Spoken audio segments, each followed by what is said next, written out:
Hello everyone, welcome back to Dinana academy.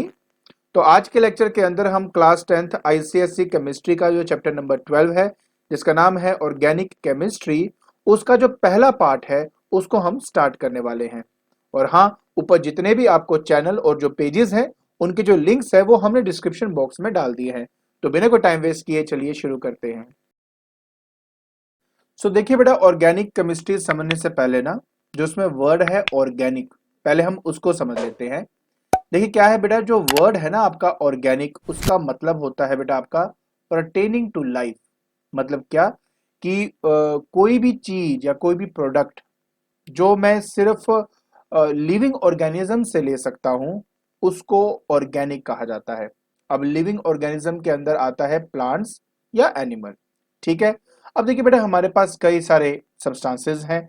जैसे कि अगर मैं बात कर रहा हूं, मेरे पास एक शुगर है, स्टार्च है, प्रोटीन है, एसिटिक एसिड है। ये बेटा जितने भी आपको मैंने यहाँ पे सब्सटेंसेस बताए हैं, ये हम ऑब्टेन करते हैं कहाँ से? सिर्फ ऑब्टेन कर सकते हैं, मतलब ये स्टार्टिंग के लोगों का मानना था कि इनको सिर्फ ऑब्टेन किया जा सकता है लिविंग ऑर्गेनिज्म से। ठीक है ना। और मैंने क्या बताया वो कौन होते हैं? या तो हो गया आपका प्लांट, ठीक है, और या तो हो गया बेटा आपका वो एनिमल। तो ये जो सब्सटेंसेस यहाँ पे हैं, इनको कहा गया बेटा ऑर्गेनिक कंपाउंड। ऑर्गेनिक कंपाउंड, इनको हम ऑर्गेनिक कंपाउंड कहते थे। और जो केमिस्ट्री इससे डील करती थी उसको हम कहते थे बेटा ऑर्गेनिक केमिस्ट्री। केमिस्ट्री, ठीक है। तो बेटा शुरुआत आपकी यहां से होती है। लेकिन ये तो मानना था स्टार्टिंग स्टार्टिंग से ये सब मान रहे थे हम, ठीक है। लेकिन कुछ हमारे पास ऐसे मटेरियल या सब्सटेंसेस भी थे, जैसे कि एग्जांपल यहाँ पे दिया है, जैसे मेरे पास कॉमन साल्ट है, ठीक है, मेरे पास ब्लू विट्रियल है, या मेरे पास नाइट्रेट है। ये वो है बेटा जिनको हम ऑब्टेन करते हैं नॉन लिविंग ऑर्गेनिज्म से। जब हम बात करते हैं नॉन लिविंग ऑर्गेनिज्म की, ठीक है, तो इसका मतलब ऑफ कोर्स जो प्लांट और एनिमल से नहीं लिया गया, या तो मिनरल से लिया गया है, ठीक है, या तो फिर नॉन लिविंग जो सब्सटेंसेस है उनसे हमने ये लिया है। तो उन पर्टिकुलर कंपाउंड्स को इनऑर्गेनिक कंपाउंड्स हम कहते हैं। इनऑर्गेनिक कंपाउंड्स हम उनको कहते हैं, ठीक है। और जो केमिस्ट्री इससे डील करती है उसको इनऑर्गेनिक केमिस्ट्री का नाम दिया गया, ठीक है। अब देखो बात सिंपल है, और वो ये है कि देखिए बेटा, स्टार्टिंग से ये मानना था कि कोई भी ऑर्गेनिक जो कंपाउंड है बेटा, वो हमें सिर्फ ऑब्टेन होता है स्ट्रेट फ्रॉम द नेचर, ठीक है। और हम किसी भी तरीके से लैब में उसको प्रिपेयर नहीं कर सकते, ये पहले के लोगों का मानना था। और क्योंकि ये डायरेक्टली नेचर से लिया जाता था, तो उस टाइम लोगों का ये मानना था कि ये जो ऑर्गेनिक कंपाउंड्स है ना, ये एक्चुअली प्रोडक्ट है किसी वाइटल फोर्स ऑफ नेचर का। मतलब नेचर में कुछ ऐसी फोर्सेस हैं जिनकी वजह से ये जो प्रोडक्ट्स हैं ये आपकी जनरेट होती हैं। तो लोगों की ये सोच बदली बेटा सबसे पहले आपके जर्मन केमिस्ट जैसे फ्रेडरिच वॉलर ने, जिन्होंने 1828 के अंदर एक ऑर्गेनिक कंपाउंड जैसे यूरिया है उसको अपने लेबोरेटरी के अंदर प्रिपेयर किया। कहां से? एक इनऑर्गेनिक कंपाउंड से।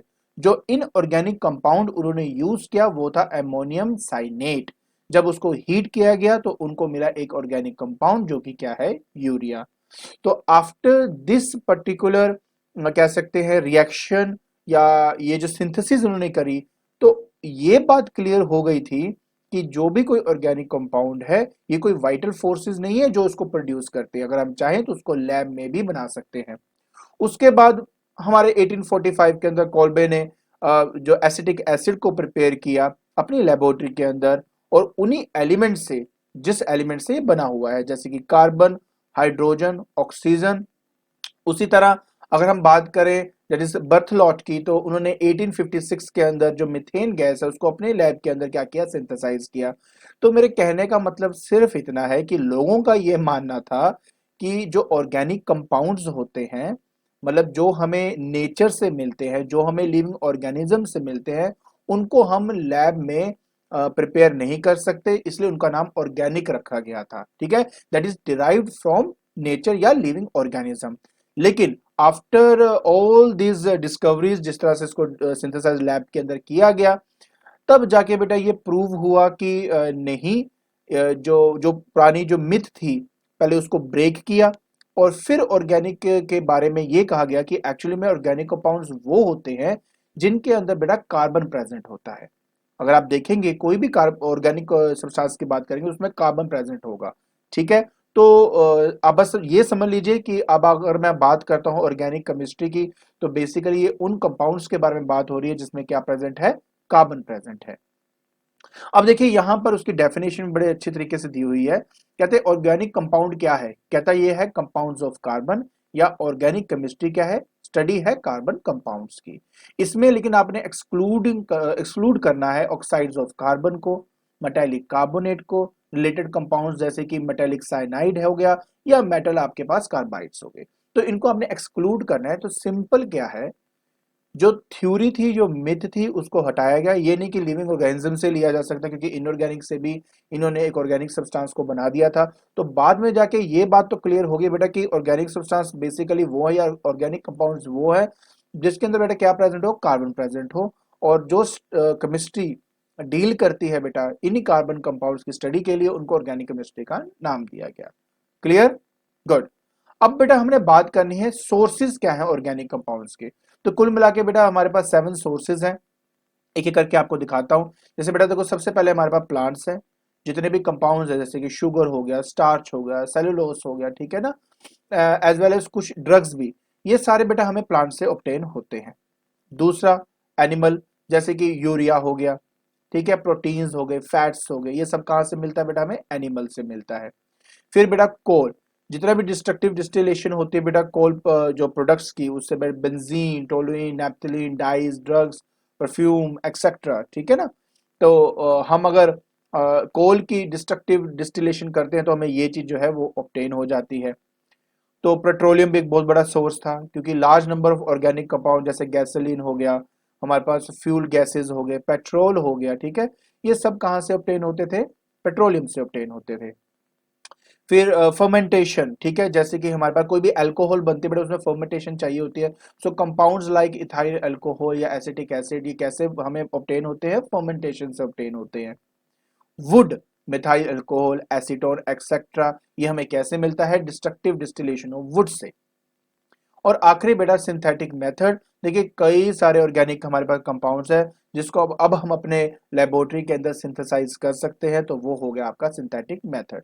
तो ये जो है बेटा आपके सोर्सेज है ऑर्गेनिक कंपाउंड्स के, मतलब हमें यहां से अपने ऑर्गेनिक कंपाउंड्स मिल जाते हैं। अब सवाल यही है कि बेटा अगर मुझे कोई कहे कि कंपैरिजन करो ऑर्गेनिक और इनऑर्गेनिक के बीच में, तो कुछ कैटेगरीज के बेसिस पे बेटा उनको मैं मतलब कर सकता हूं। जैसे कि मैं कैरेक्टरिस्टिक एक डिफाइन करूंगा, उसके हिसाब से ऑर्गेनिक कंपाउंड कैसे बिहेव करेगा, इनऑर्गेनिक कंपाउंड कैसे बिहेव करेगा, अब हम वो देखेंगे। तो सबसे पहले बेटा हमारे पास आता है प्रेजेंस ऑफ कार्बन। तो ऑर्गेनिक कंपाउंड में कार्बन एक नेसेसरी एलिमेंट है। मतलब ये कि जिस कंपाउंड के अंदर कार्बन नहीं होगा मैं उसको ऑर्गेनिक तो कह ही नहीं सकता। लेकिन अगर मैं इनऑर्गेनिक की बात करता हूं तो बोलो कार्बन हो ना हो, कोई एक एसेंशियल एलिमेंट की तरह नहीं मैं इसको कंसिडर करूंगा, ठीक है। अच्छा, उसके बाद आता है सोल्युबिलिटी इन वाटर। एक बात याद रखना बेटा कि ऑर्गेनिक जो कंपाउंड होते हैं वो जनरली पानी में डिसॉल्व नहीं होते हैं, लेकिन जो इनऑर्गेनिक कंपाउंड है जैसे कि नमक है NaCl, पानी में आराम से डिसॉल्व हो जाता है। फिर आता है बेटा solubility in the organic solvent. हमेशा याद रखें कि जितने भी ऑर्गेनिक कंपाउंड्स है ना बेटा, वो आपके ऑर्गेनिक सॉल्वेंट्स जैसे कि अल्कोहल, बेंजीन, क्लोरोफॉर्म, इनमें आसानी से डिसॉल्व हो जाता है। और जो इनऑर्गेनिक कंपाउंड जैसे NaCl का मैं नाम देता हूँ, नमक का नाम देता हूँ, उनको ऑर्गेनिक सॉल्वेंट में डिसॉल्व नहीं कर सकते। अगर मैं मेल्टिंग एंड बॉइलिंग पॉइंट की बात करूं, ऑर्गेनिक कंपाउंड का low melting point and boiling point होता है, और आसानी से बेटा डिकम्पोज हो जाते हैं। डिकम्पोज का मतलब होता है टूटना हीटिंग से, ठीक है। लेकिन अगर मैं इनऑर्गेनिक कंपाउंड की बात करता हूं तो उनका मेल्टिंग पॉइंट हाई होता है, बॉइलिंग पॉइंट हाई होता है, और वो आसानी से बेटा मतलब डिकम्पोज नहीं होते हीटिंग के अंदर, ठीक है। तो ये बात आपने याद रखनी है। फिर बेटा मेरे पास आता है कंबस्टिबिलिटी। देखिए सिंपल सी बात है, ऑर्गेनिक जो मेरे पास कंपाउंड्स होते हैं वो इनफ्लेमेबल होते हैं, मतलब इजीली जो फायर है वो कैच हो जाती है उनके पास, ठीक है। जैसे लकड़ी है, सूखी लकड़ी को आग लगी जाती है, राइट। एंड अगर मैं इनऑर्गेनिक की बात करता हूं, they do not burn easily. फिर सिक्स पॉइंट आता है बेटा बॉन्डिंग का। आपको पता है बेटा कि वैसे तो हम आगे आगे भी पढ़ेंगे कि ऑर्गेनिक कंपाउंड्स के अंदर जो बॉन्ड बेटा रिस्पॉन्सिबल होता है वो कोवलेंट बॉन्ड होता है, मतलब sharing of electron take place करती है।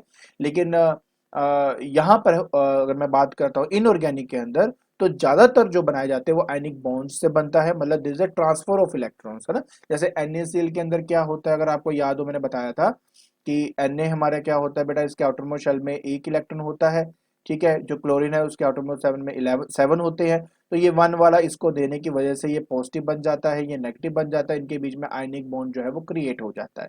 तो मोस्ट ऑफ द इनऑर्गेनिक जो सब हमारे पास कंपाउंड्स हैं उनके अंदर बेटा आयनिक बॉन्ड्स होता है। फिर बेटा आता है कंडक्टिविटी के बारे में, ठीक है। तो इनको ऑर्गेनिक जो कंपाउंड्स होते हैं इनको एज ए इलेक्ट्रोलाइट हम यूज नहीं कर सकते, बिकॉज इलेक्ट्रोलाइट के अंदर हमें आयंस चाहिए होते हैं। एंड आयंस तब होते हैं जब वहां ट्रांसफर ऑफ इलेक्ट्रॉन देने के बाद वो बने हो, जो कि आयनिक बॉन्ड की वजह से होता है, और वो इनऑर्गेनिक के अंदर है। तभी कहा गया कि इनऑर्गेनिक जो कंपाउंड्स होते हैं ना बेटा उनके अंदर आयनिक बॉन्ड्स होते हैं, इसलिए वो अच्छे इलेक्ट्रोलाइट्स की तरह काम किए जा सकते हैं। लेकिन ऑर्गेनिक के अंदर बेटा कोवलेंट बॉन्ड होता है, उसमें ट्रांसफर ऑफ इलेक्ट्रॉन्स नहीं होते हैं, इसी वजह से इनको एज ए इलेक्ट्रोलाइट यूज नहीं किया जा सकता। फिर आता है बेटा आइसोमेरिज्म। आइसोमेरिज्म का मतलब होता है बेटा कि मेरे पास एक ही केमिकल फॉर्मूला है, लेकिन उनका जो स्ट्रक्चर है वो बिल्कुल डिफरेंट है बेटा, ठीक है। फॉर्मूला एक ही है, लेकिन उनका जो स्ट्रक्चर है वो हमारा क्या है, डिफरेंट है। लेकिन अगर मैं बात करता हूँ इनऑर्गेनिक के अंदर, तो ऐसा कोई भी आइसोमेरिज्म नहीं आपको दिखता। आइसोमेरिज्म के बारे में आपने टेंशन बिल्कुल नहीं लेनी, ये हमारा टॉपिक है, मैं आपको इसको अच्छे से एक्सप्लेन करूंगा आगे जाके। फिर बेटा आता है colour and smell. Organic compound जितने भी होते हैं बेटा उनकी एक पर्टिकुलर ना मतलब कैरेक्टरिस्टिक कलर भी होता है, उनका एक ऑर्डर मतलब स्मेल भी होती है। ज्यादातर जो इनऑर्गेनिक होते हैं वो कलरलेस एंड ऑर्डरलेस होते हैं। एंड लास्ट बेटा हमारे पास आता है रिएक्शन। इनके जो मॉलिक्यूलर रिएक्शंस है बेटा वो स्लो होते हैं, ठीक है। और आयनिक रिएक्शन जो कि हमारे होते हैं इनऑर्गेनिक के अंदर वो फास्ट होते हैं, ठीक है। क्योंकि कोवलेंट रिएक्शंस बेटा स्लो होते हैं ना इस वजह से, ठीक है जी। And that's it. I think इससे बेटा आपको अच्छे से एक बार क्लियर हो गया होगा कि मेरे आयनिक मतलब सॉरी नॉट आयनिक, अगर मैं बात कर रहा हूँ कोवलेंट बॉन्ड्स और से बने हुए ऑर्गेनिक कंपाउंड्स और आयनिक बॉन्ड से बने हुए इनऑर्गेनिक कंपाउंड्स में बेसिकली क्या डिफरेंस है। क्लियर। आई होप आपको ये सब बातें समझ में आ गई होंगी, ठीक है। तो आज के लेक्चर के अंदर हमने स्टार्ट कर लिया है ऑर्गेनिक केमिस्ट्री, और साथ ही साथ हमने ये जाना कि बेसिकली ऑर्गेनिक का मतलब क्या है। और आज की डेट में अगर मैं किसी को कहता हूँ कि ये ऑर्गेनिक केमिस्ट्री, तो आई थिंक अब आपको क्लियर होगा कि ये वो कंपाउंड्स के बारे में बात हो रहा है जिसमें क्या होता है, कार्बन होता है। नेक्स्ट लेक्चर के अंदर ऑफ कोर्स हम कार्बन के नेचर के बारे में, उसके बारे में हम जानेंगे कि एक्चुअली उसमें ऐसा क्या होता है जिसकी वजह से वो जो ऑर्गेनिक कंपाउंड्स है वो क्रिएट होते हैं, और उसमें कार्बन क्यों इंपॉर्टेंट है, वो सारी बातें बेटा हम अच्छे से नेक्स्ट लेक्चर में स्टडी करेंगे। अगर आपको मेरी वीडियो पसंद आ रही है तो please like it, share it and subscribe it. आज के लिए बस इतना ही। Thank you so much.